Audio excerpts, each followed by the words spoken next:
یہ اللہ تعالیٰ کا ارشاد ہے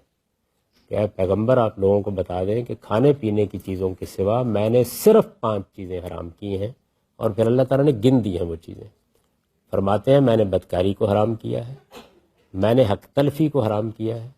میں نے لوگوں کی جان مال اور عزت کے خلاف کسی اقدام کو حرام کیا ہے،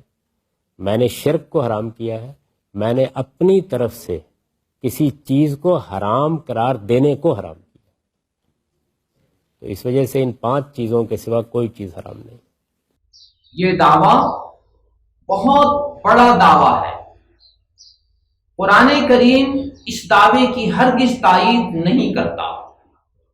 سورہ توبہ کی آیت نمبر 26 میں ہے ان عدت الشہور عند اللہ 12 شہرا فی کتاب اللہ یوم خلق السماوات والارض منها 4 حرم، کہ اللہ رب العزت نے جب آسمان و زمین کو پیدا کیا تو 12 مہینوں میں سے 4 مہینوں کو جنگ و جدال کے لیے حرام قرار دیا، اور ان 4 مہینوں کو جنگ و جدال کے حوالے سے آگے پیچھے کرنا، اس کے بارے میں اتنا سخت لفظ استعمال ہوا انما النسیء زیادۃ فی الکفر،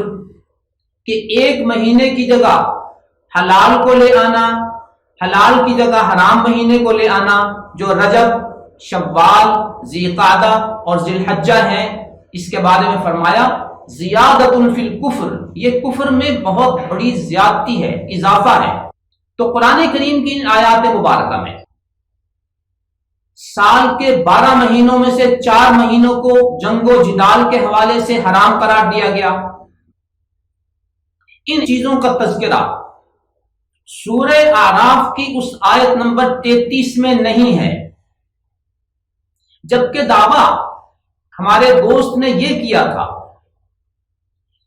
کہ ان 5 چیزوں کے علاوہ اور کوئی چیز قرآنی نقطہ نظر سے حرام نہیں ہے،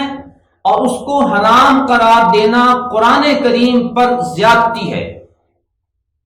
جبکہ آپ کے سامنے قرآنی ریسرچ کی بنیاد پر قرآنی آیات کے حوالے سے ایسی چیزوں کا ذکر ہو چکا کہ جن کو خود قرآن حرام قرار دیتا ہے۔ اب اتنا بڑا دعویٰ کر دینا کہ 5 چیزوں کے علاوہ کوئی چیز حرام نہیں ہے، کتنی بڑی کنفیوژن ہے، کتنی بڑی ڈس انفارمیشن ہے، اور اپنے سننے والوں کے لیے کتنا بڑا مغالطہ ہے۔ تھوڑا سا ہم اور آگے بڑھتے ہیں۔ سورہ اعراف کی آیت نمبر 157 میں ہے، حضور صلی اللہ علیہ وسلم کی طرف اشارہ فرماتے ہوئے یہ ارشاد ربانی ہے وَيُحِلُّ لَهُمُ الطَّيِّبَاتِ وَيُحَرِّمُ عَلَيْهِمُ الْخَبَائِثَ، کہ اللہ رب العزت نے حضور صلی اللہ علیہ وسلم کو یہ اتھارٹی دی ہے کہ آپ بھی حلال چیزوں کو حلال ہونے کا اعلان کرتے ہیں، وَيُحَرِّمُ عَلَيْهِمُ الْخَبَائِثَ، اور خبیث چیزوں کو اپنی امت پر حرام قرار دیتے ہیں۔ حضور صلی اللہ علیہ وسلم نے اپنی ایک حدیث مبارکہ میں، جس کا تذکرہ سنن ابی داؤد کی حدیث نمبر 4604 میں ہے، اس میں اس حقیقت کا اظہار ان الفاظ میں فرمایا جس کا ترجمہ یہ ہے، آگاہ رہو مجھے قرآن بھی عطا کیا گیا ہے، اور اس کے ساتھ اس جیسی ایک اور چیز بھی عطا کی گئی ہے۔ واضح رہے کہ تمہارے لیے گدھے کا گوشت حلال نہیں ہے، حرام ہے، اور نوکیلے جانور جو درندے ہیں ان کا گوشت بھی تمہارے لیے حرام ہے۔ اب گدھے کا گوشت حرام قرار دینا اور درندوں کو حرام قرار دینا، یہ صرف اس حدیث مبارکہ کی بنیاد پر ہے۔ قرآن کریم میں نہ تو گدھے کی حرمت کا ذکر ہے اور نہ ہی درندوں کے حرمت کا ذکر ہے۔ تو ہم کس بنیاد پر ان کو حرام قرار دیتے ہیں؟ نیز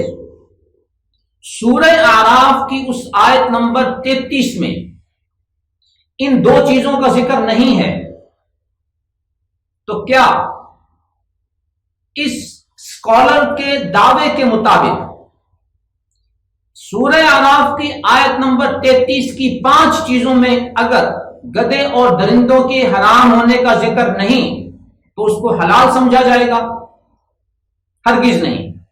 چونکہ سورہ اعراف کی آیت نمبر 157 کی بنیاد پر حضور صلی اللہ علیہ وسلم کو خبیث چیزوں کے حرام قرار دینے کی جو اتھارٹی دی گئی ہے، اس بنیاد پر حضور صلی اللہ علیہ وسلم نے گدھے اور درندوں کو اپنی امت کے لیے حرام قرار دیا ہے۔ کیوں محترم سامعین، آج ٹی وی کی سکرین پہ ایسے اسکالر قرآن کے نام پر آ کر